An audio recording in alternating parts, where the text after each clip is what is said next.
Okay, so this is a quick tutorial on how to get your alchemy to level 100 in Skyrim. Hearthfire is required for this, so if you don't have it, this will not work because you don't have all this stuff. Anyway, build your Hearthfire house. You're going to need the small house, the main building, and the greenhouse.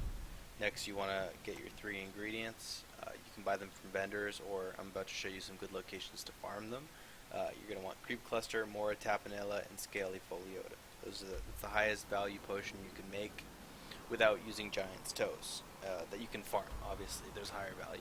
But anyway, Mora Tapinella you can get all around Riverwood on the giant green trees. Creep Cluster, southeast of Windhelm, all around the Steam Crag camp. There's a bunch there. And then Scaly Pholiota, southwest of Riften, on the Dark Lake Tower. Not on the tower, outside the tower, on the birch tree stumps and fallen birch trees. Do not spend an hour like I did looking on live trees, because they're not there. Anyway, so once you get yourself a good supply, you want to plant around 7 or 8 Scaly Pholiota, 7 or 8 Creep Cluster, and then 12 to 15 Mora Tapinella. You can run the numbers yourself. I'm not sure if this is ideal, but the only reason you're planting more Moras than Creep Cluster and Scalies is because these yield 5 per harvest, and then the Mora Tapinella only yields 3. So you will need more Mora Tapinella. Anyway, plant those, wait 24 hours on fresh soil, and then you can harvest them for the first time. And then you have to wait every harvest after the first one. You have to wait 30 days. So 72 hours, harvest again, wait 72 hours, harvest again. Get yourself a good supply, and then head over to your alchemy table. Now, before you do the alchemy, you want to make sure of 2 things. One, that you have your well-rested bonus by sleeping in a bed that you own. Your Thief Stone bonus that you get from...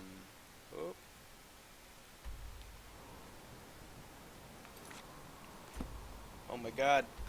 Thief Stone that you get from the Guardian Stones, just southwest of Riverwood. And then that's for a total of 30% skill increase.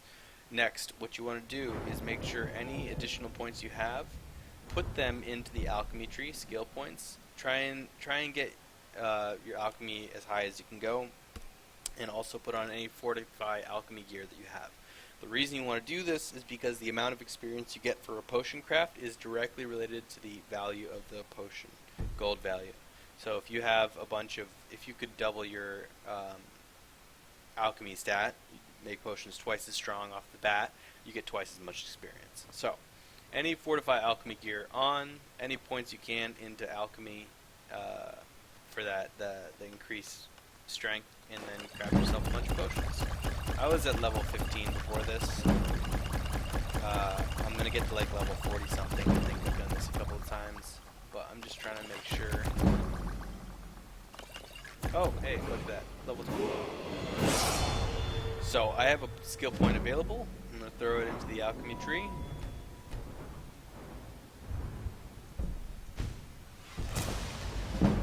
So the potions I was crafting before were worth maximum 423 gold. So 7 potions, 423. Now if I go back to the lab, they're worth 510, and I will be getting much more experience. Well, 20% more experience. Anyway, the moral of the story is put every 20 levels in alchemy, put a point into that first alchemy tab, first alchemy option, and that'll give you a lot more experience during this. It'll just make it go a lot faster if you have those points available. If you don't like me, then good luck. Doesn't really matter. Anyway, in case you were wondering, all this junk right here is just mods. I play modded Skyrim that should have no effect of the platform you're playing. Xbox, PC, whatever it is, it should all work just fine. So yeah, that's basically the trick. Plant it, grow it, craft it. It's much easier than going out and farming Giant's Toes, although if you farm Giant's Toes, I guess you get to kill giants, but if you're playing on Legendary like I am, off a new game, it's more trouble than it's worth. So, best of luck, and enjoy.